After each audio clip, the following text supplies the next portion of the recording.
Hey everyone. I generally observe two camps when it comes to the idea of choice. There's the very empowering type of camp, which is we are creating our own reality with our every thought. And the other, which is like, it's not in your hands, it's not in your control. Both of these can be very empowering, right? They're like, I'm creating my own reality. It's like, work on your thoughts, work on your intention. The other, which is like, you have no control over anything anyway. It doesn't matter. That can be empowering because it invites more of a surrender and a sweetness and a trust in letting go. And I feel there's a lot of wisdom and truth in both of those. And I just want to speak sincerely from my own blossoming discovery and understanding and speak about choice and also relate it back to the natal chart. So I often find that on the spiritual journey, there's a shift that occurs. And it's for me, it's like it occurs every once in a while and frequently, and maybe when I meditate in spontaneous moments. But it's sort of like those like perforated dots. It eventually becomes a line. It's sort of like everything gets connected gradually. And I'm witnessing that, and I've seen this happen for other people. For most of us, that's what it's like. It's this realization that I'll describe in a moment, but it's not an abiding realization. We'll have it in some moments, and then in most other moments, will revert to a sort of unconscious trance of playing out the stories that we play out. And so this experience that I'm describing is one of simply realizing the present moment. That's all. That's really what happens when we meditate. It happens in any moment that we drop whatever we were holding onto, whatever we were possessing. And this can happen during a medicine ceremony or taking entheogens or having sex or being with your beloved, being with someone that you care about, or taking a walk and the wind blows and suddenly you just stop and get really curious about life. So I want to start by just describing the qualities of the present moment as I am discovering them, and take that on a little journey into choice. Because first and foremost, any conversation we have about free will and choice, it's sort of futile and useless. Maybe period, maybe, but definitely if we're talking about these things without really starting with an agreed stance upon, well, who are we talking about? Like, who's making these choices? There's a big difference in living when we're living in the present moment versus living in our ideas and our concepts. The more we are possessive of identity, of a sense of this is who I am, this is who I need to be, and thus this is how I need people to see me, and these are the kinds of experiences I need to have in life. These are the things that cannot be taken from me. These are the things that I need to hold and maintain. The more we are bound by a possessive stance of the mind, the more we will naturally look at this present moment from the point of view of our defenses. From the point of view of what we're trying to maintain, the control that we need to possess. And so in that place, we can't see anything clearly for what it is. It's purely subjective. Now, living in the present moment, I would just describe as being free of an existing context, an existing construct for what this moment is supposed to be for us. And we even realize that our self-concept itself is created from that which we believed we needed to be. It's like the whole unraveling here is identity realizes it doesn't exist. In that case, who's realizing it? So the present moment takes us into this like cul-de-sac where every answer is sort of stumped. Like there's nowhere to go. There's no solution. Our problems don't have resolution. We can strategize and make choices in our life from a place of control and possessiveness, and it's not a bad thing. It's actually very functional, and it's how most of us are living. But we get to a point, and we can practice getting to this point consciously, where we find that our ultimate salvation doesn't rest there, and that there's a reality underneath all of that, that there's there's a foundation of truth that's just always here beyond what we're constantly asserting with our own minds.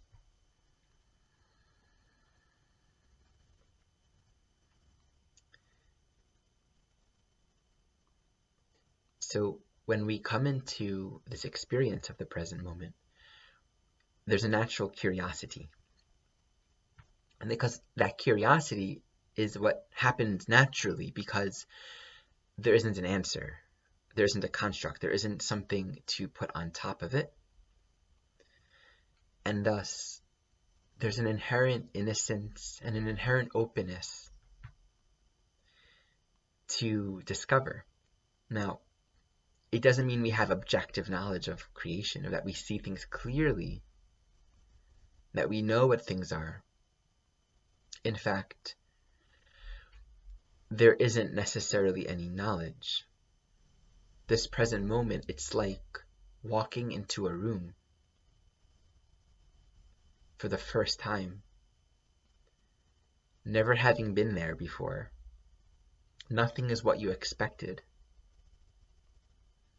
And that very first moment of walking into the room,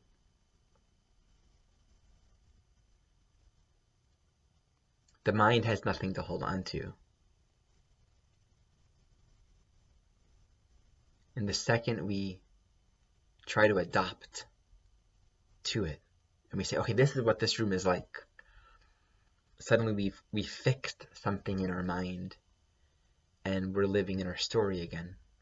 But when we drop that, we realize this room, this space is actually very fluid. It has its own intelligence.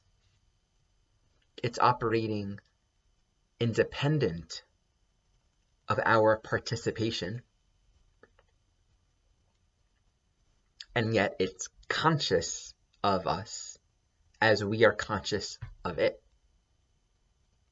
It's like meeting your beloved and really dropping all of your stories and really looking at them, really seeing them, having an authentic meeting. And the moment there's a story, the moment like, oh, the way they're looking at me, they don't like me, or they're expecting something from me, or what do I need to be for them, or whatever. The moment that comes in, that very infinite and vast world of now is hidden. It's lost for a moment. But when we return to it, we don't have the answers, but there's something very real and tangible there for us. And when we inquire and look at our own thoughts, who is thinking, who is listening, we find that there's nothing to hold on to. There's no answer to those questions. What we arrive at is a big and wide open space of reality. And what's unfamiliar for most of us as an abiding state, but it's actually very familiar for children, is living in the present moment, where things aren't fixed. Life hasn't become crystallized and static. It's a lot more fluid. There's more spaciousness and more possibility than anything can potentially be true, because these answers haven't been fixed. You know, it's why it's easy for children to believe in anything, theoretically, because they haven't established these fixed logical premises for what life is and what it can't be and how it has to be and all that. So let's look at choice now. When we're in our trance and we're just operating from our existing self-concept, from a possessive state of mind, when we think of choice, the freedom of choice that exists there will exist only within the range of what that self-concept will allow. So it's sort of predictable. So here's a story that I was told. It's from Yogi Bhajan. There's this man that one day somehow came across this superpower. He can multiply himself like 100 times. And this man was very corrupt. He liked to steal things.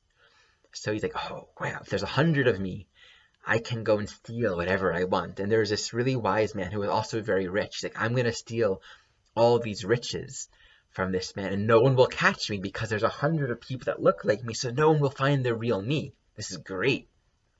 So with his magical power, however he got it, he multiplied himself 100 times, and he goes to the home of this wise rich man. And with all 100 of him, he breaks in and demands that he gets the jewels. And the wise man says, well, I have to give it to you. He gives it to him. And these 100 villains leave the house. And this man is thinking, the villain man is thinking, oh, it's great. He'll never find me. He'll never catch me. But the wise man was wise. And he knew that he would be able to catch this person. So he says, hey, I want all of you to come back. And the villain's like, okay, let's do this. This sounds fun. Let's see what happens. And they all go back. And the wise man says, you are scum. You're a piece of trash. You're the ugliest, most wretched person alive on this planet. And the villain says, hey, no, I'm not. And he just revealed himself. And the moral of the story, and this is sort of me adopting it according to the best of my memory, the moral of the story is ego is predictable. You can be an ego at its own game because ego is a satellite to construct. It's going to play out exactly what it's programmed to play out. It's not a free agent. And so when we're operating from trance, from ego consciousness, which is just living out an identity, it's not a bad thing. We're all doing it in some way. The extent to which we are attached to it, that we say, this is who I am, then our responses will be predictable. We will respond very predictably to how people act towards us, to triggers. Very, very predictable. But when we cultivate more awareness as the soul, we can recognize certain attachments and tendencies of identity, but hold on to it a little more loosely. And so when we hold on to it more loosely, we are then able to make a choice. That's where choice exists.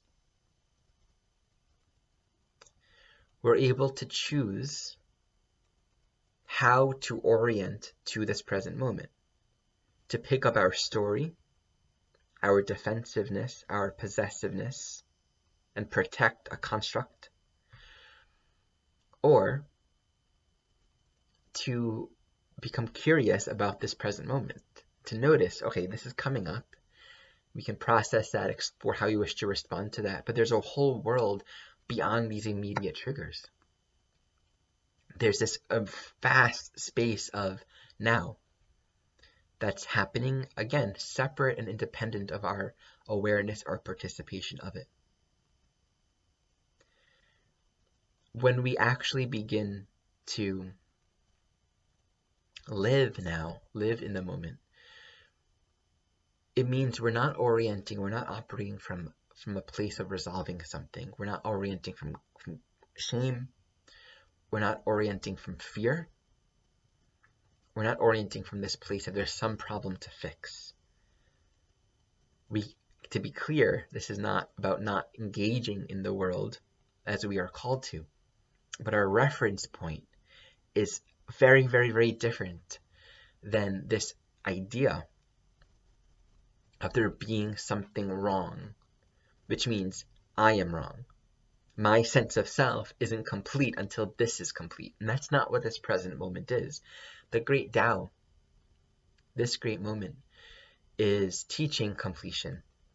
That's its nature. That's what it is. And our spiritual journey is catching up to that realization, and all of our yeah buts. That's the path.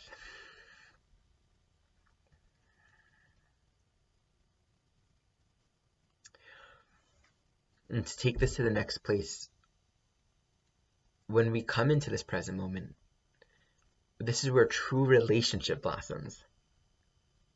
True relationship corresponds to true choice. And this is where I feel there's this really beautiful blend of you don't have control and you have control. Because really, it's not one or the other. This whole idea of wanting to claim and say, I have control, that's just an effort to find some sort of context or wisdom or understanding. Or to say, I have no control, that's the same thing. It's not really one or the other. And let's use the analogy of our beloved once again. We are meeting them.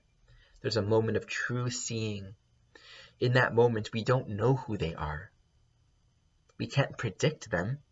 How could we possibly predict them? Right? They're much more of this amazing, blossoming, revealing mystery. We're discovering them, but that discovery doesn't end. Just as we are discovering ourselves. But what are we discovering? We're both discovering something that can't be grasped. You can't possess it, but there's existence there. And this is what I call the individuality of consciousness. Each soul is its own individual. And when we come into the present moment, we are in relationship to a path that is real. And it's sort of a natural blossoming, a natural unfolding.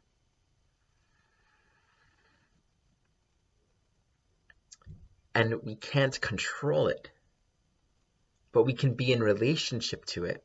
We can make choices which shape the playing field. When we're with our beloved, we can communicate, we can express ourselves, we can speak authentically, we can ask questions, we can begin to dance, we can very consciously express our energy. But what happens next is grace. How do we know? How can we know what's going to happen next?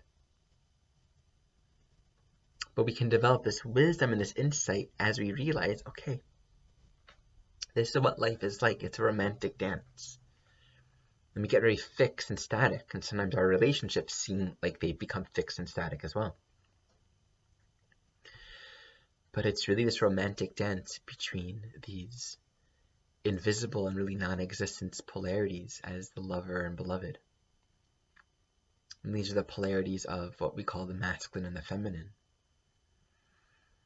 But these polarities also don't exist. They're not actually separate. And so the dance always takes us into this moment where there's no chooser and there's no choosing. But if we make that a construct, it doesn't work. Because we can also very much say there is within our sovereign domain choice, space for conscious choice. And it's us that has to make that choice. We each have to claim that power, claim that dominion for our own selves. And that we cannot depend on life to do that for us. If I am cold, I can make a conscious and empowered choice to do something about that. Put a blanket on or research how I'm eating, research my diet, put on the heater. We all have that opportunity living in this present moment to engage with this wide open playing field. And this is how I want to really explain the natal chart. In my last video, I spoke about 3 levels of understanding the chart. One is the karmic context that leads to this lifetime. The second is the evolutionary intention of this lifetime. But the third is in our choosing to cooperate with the reality of this present moment, to say it maybe a little more romantically, in our choosing to dance and be in relationship to the playing field of this present moment. The path the chart reveals the path that naturally blossoms from there. It's like the seed of the tree blossoms to become the tree. Our own inherent potential blossoms in alignment with our soul individuality. And any question we have, like, can I be someone else? Can I have a different body? Can I have a different chart? Can I live a different life? Those aren't real questions. They're not real, they're just in the mind. The real questions are the ones that feel relevant and accessible, are ones that you're actually going to do something about. So most of our questions about choice and free will are completely irrelevant and useless, in my opinion. But the questions that we are tangibly experiencing, we can taste them because they're real, those are the questions that are resonating with the cosmos. And the cosmos are your path. Your life, your blossoming, your unfolding is one with reality. You don't have to think about whether you're choosing it or not choosing it. All you need to concern yourself with is what's authentically arising for you. Those are the areas where conscious choice can come in.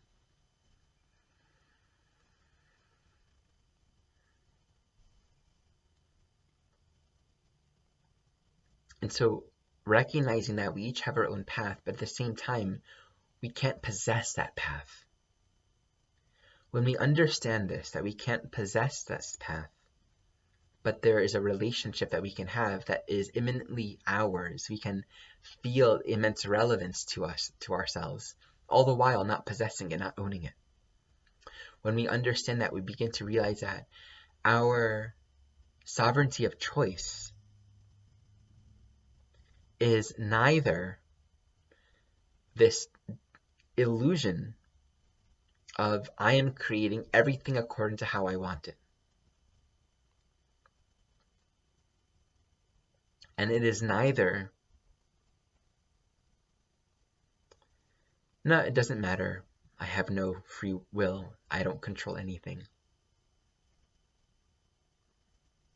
Because we can have desires and want something, and you can try as hard as you want to bring it about, and you might not make it.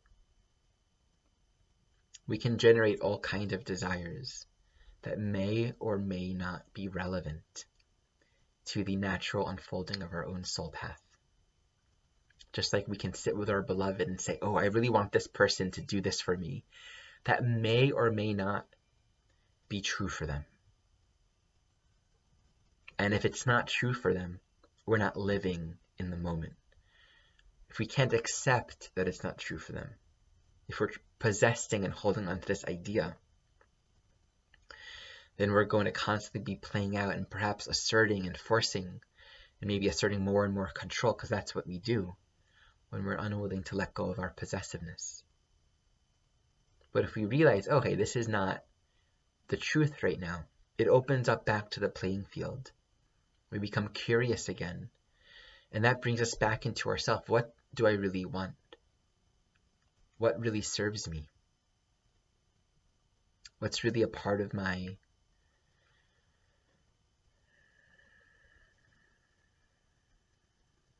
when I stop trying to control according to my ideas of what my life needs to look like. If I can trust that life has it, life knows, then what does personal desire look like?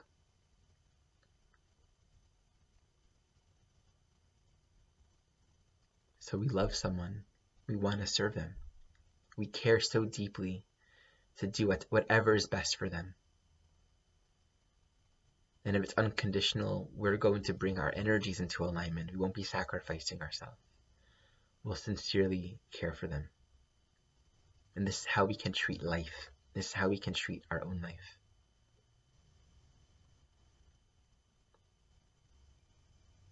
And so we all have on our journey challenges.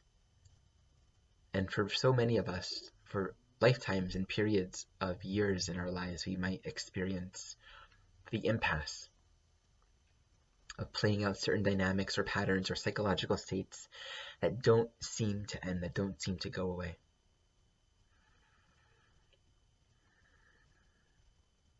There's something very liberating in that nothing lasts forever. And thus, whatever story we might have about our life and what's happening, it's probably not accurate. And that we are all safe, we are all furthered, we are all supported to cultivate, in whatever ways that we can, more curiosity, more quiet, more space, to look upon life in this present moment, and to get curious about what is. So we begin to taste the quality of our beloved life, the quality of reality. We can begin to feel and sense what's actually arising now, and feel what life is doing, what's actually happening, and where our own soul path naturally wants to blossom. And again, that's where we can look at our chart and say, okay, this is what happens when you are awake. This is what occurs. This is what unfolds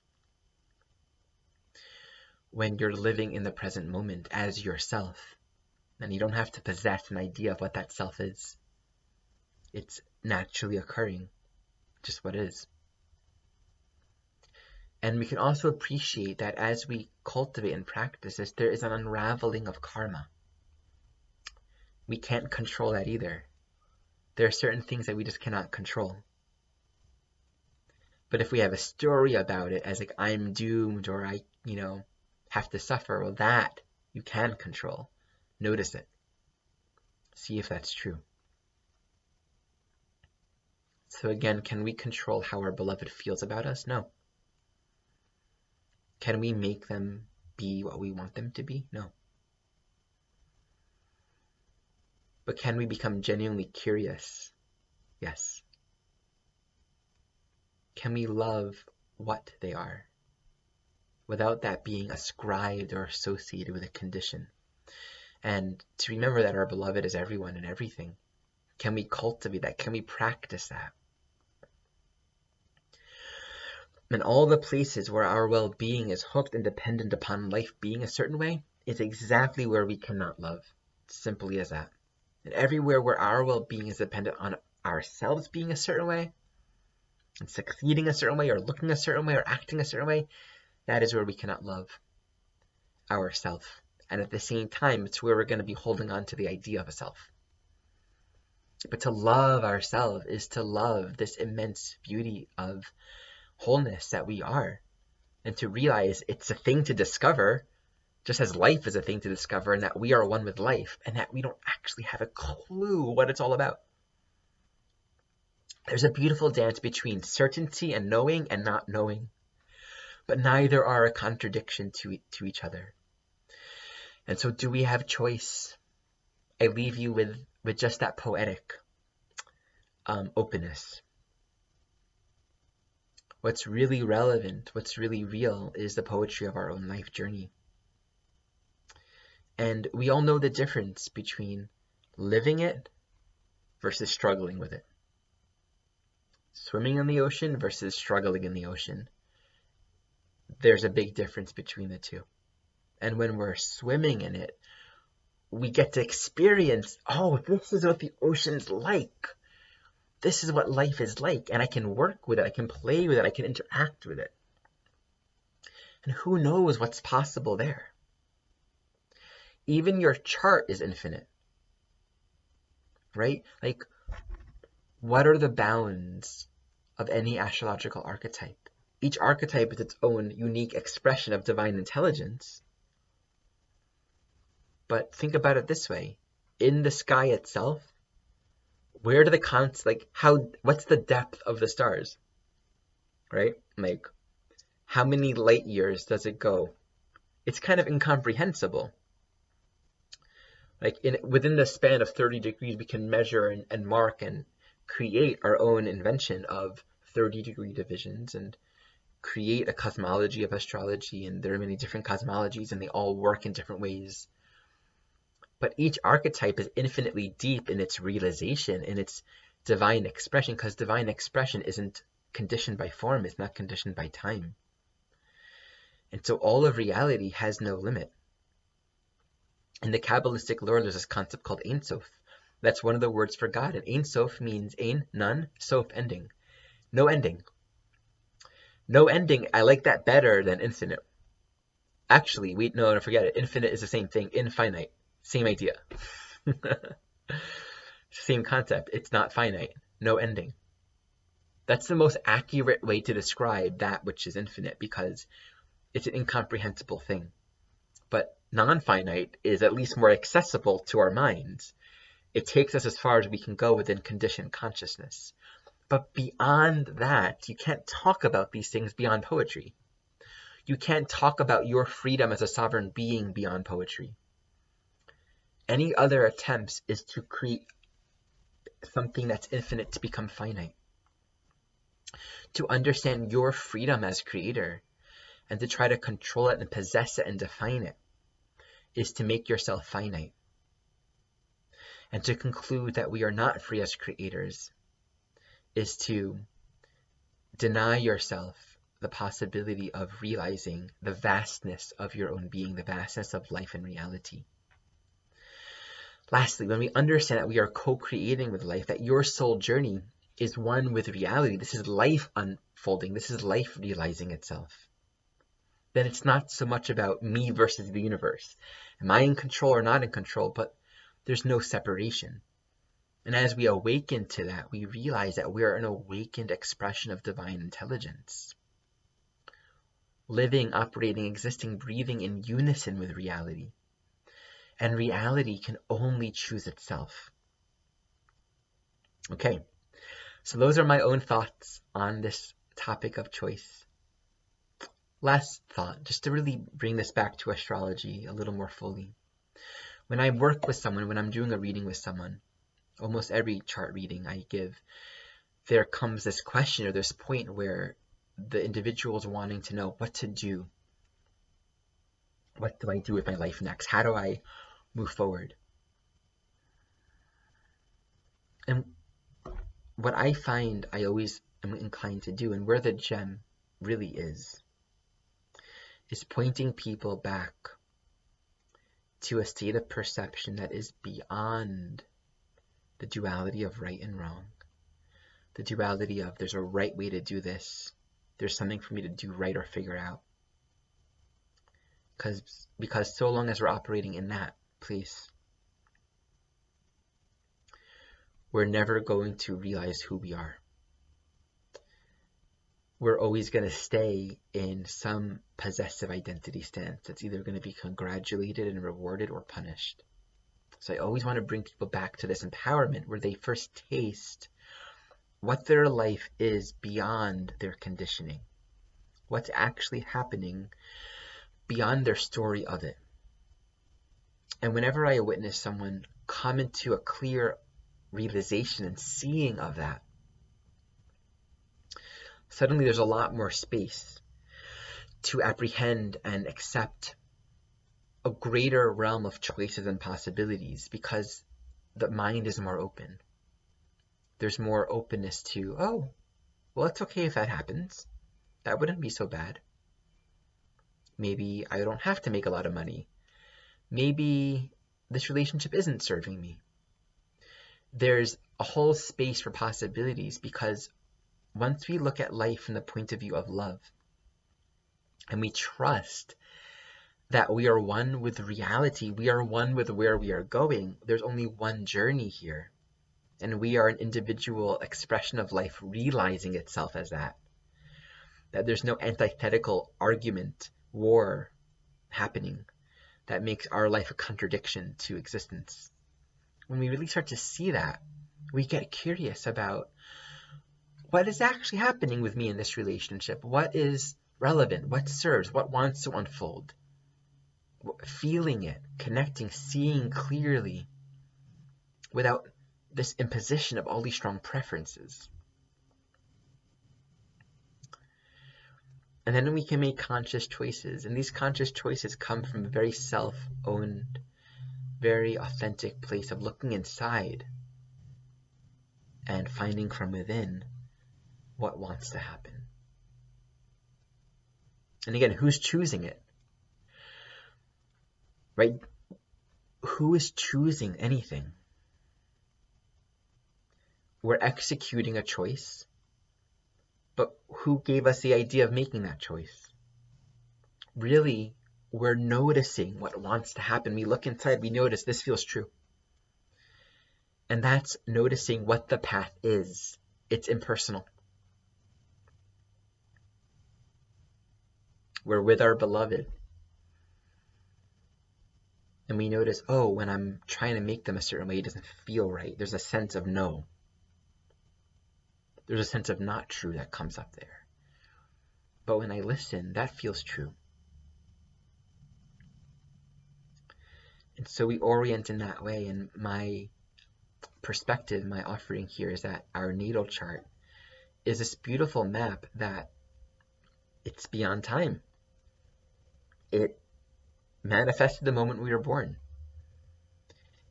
So we're not going to get it right or wrong, right? It's like it says what wants to unfold. Thus, throughout our entire life, we can become aware. We can realize, we can become self-aware and notice what is the path that wants to blossom. So when we study astrology, we can use that as a way to first, through intellectual awareness, grasp objectively the knowledge, the perspective of what our path is. But even then, we have to take that objective knowledge and chew on it, internalize it so it becomes real. We have to use astrology in any modality as a launching pad for our own direct realization. And that's what I hope to do when I work with people, and that's what I do when I teach. That's what I encourage everyone who's studying astrology in any modality, to use it always as a way to enter into our own direct experience.